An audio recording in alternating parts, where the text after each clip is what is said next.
Nous ne voulons pas retirer l'humain de la chaîne pour le moment, a déclaré Madame Mercam. Nous voulons garder le souscripteur afin qu'il puisse confirmer que les modèles se comportent correctement. Bienvenue à toutes et à tous dans ce nouvel épisode de Tonalité InsurTech, la capsule.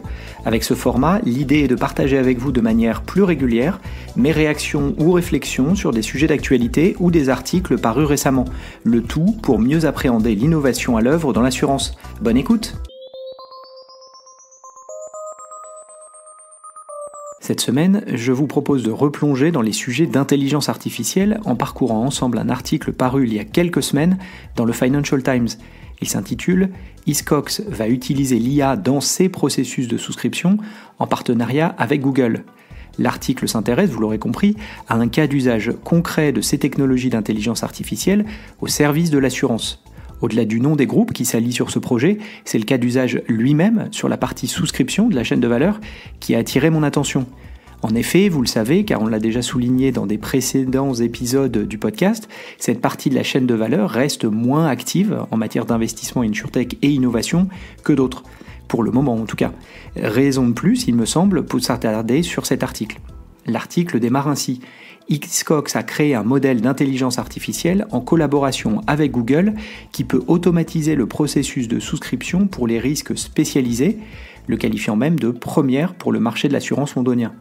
L'assureur britannique, qui prévoit de commencer à utiliser l'outil en 2024, a mené un essai pour automatiser la souscription d'une police de sabotage immobilier et de terrorisme, où il agirait en tant que principal souscripteur, a-t-il déclaré.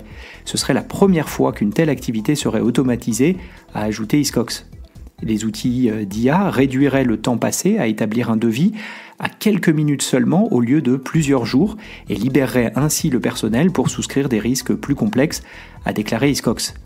Cela permettra également aux souscripteurs d'en faire plus d'un point de vue commercial, de voyager davantage, a déclaré Kate Markham, directrice générale de la division du marché londonien de Hiscox.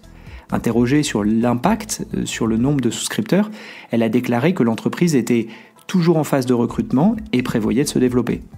Hiscox devrait probablement mettre en œuvre le modèle au cours du second semestre 2024, a-t-elle ajouté.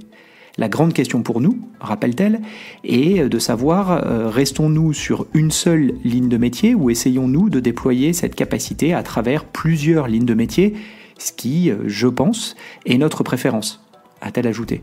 L'article rappelle que l'IA est déjà utilisée dans le secteur de l'assurance, par exemple dans l'analyse de sinistres. Mais la négociation de contrats d'assurance commerciale spécialisés, où les souscripteurs proposent des polices couvrant tout un tas de risques des cyberattaques aux marées noires, est restée dépendant des échanges de personne à personne. Le souscripteur principal, par opposition avec les follow, est l'assureur clé dans la négociation des conditions, car c'est lui qui est exposé à la première tranche des pertes potentielles, le reste étant partagé avec d'autres acteurs.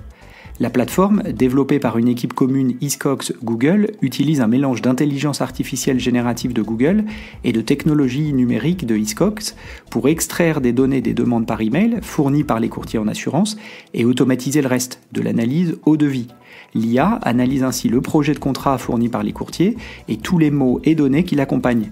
La décision de savoir si le risque relève de l'appétit d'Hiscox est déterminée par son propre système. L'outil d'IA joue également un rôle à la fin, rédigeant un email de réponse au courtier résumant ce à quoi Hiscox a accepté de souscrire. Enfin, le souscripteur humain examine le résumé avant de l'envoyer. Nous ne voulons pas retirer l'humain de la chaîne pour le moment, a déclaré Madame Mercam. Nous voulons garder le souscripteur afin qu'il puisse confirmer que les modèles se comportent correctement. L'automatisation s'est d'ailleurs déjà glissée dans le marché, dit follow du Lloyd's. C'est lorsque les assureurs prennent une tranche ultérieure du risque sur une police particulière. En effet, en 2021, l'assureur du Lloyd's Brit a lancé Kai qui fournit une couverture automatique follow. Ce lancement intervenait après avoir travaillé avec Google et University College London. Mais Kai n'est jamais passé à la souscription principale. Cette annonce intervient alors que Google se bat avec d'autres grandes entreprises technologiques dans l'IA générative depuis qu'OpenAI, soutenu par Microsoft, a lancé ChatGPT en 2022. Google, Microsoft ou encore Meta ont annoncé l'année dernière des produits pour aider les entreprises à développer leurs propres applications sur mesure sur ces technologies et grâce à l'accès à leur modèle de base qui alimente donc l'IA générative. Cependant, de nombreuses entreprises, en particulier dans des secteurs fortement réglementés comme la finance, ont été plutôt lentes à adopter cette technologie qui évolue rapidement en attendant que l'environnement réglementaire soit clarifié. L'article rappelle enfin que l'Union européenne a arrêté les termes d'une législation historique, l'AI Act, l'une des premiers régimes complets au monde pour le contrôle d'intelligence artificielle. Enfin, l'article rédigé fin 2023 précise ce qu'il en est au Royaume-Uni. Ce dernier a souligné qu'il ne créerait pas de législation spécifique sur l'IA à court terme, de peur que cela n'entrave l'innovation.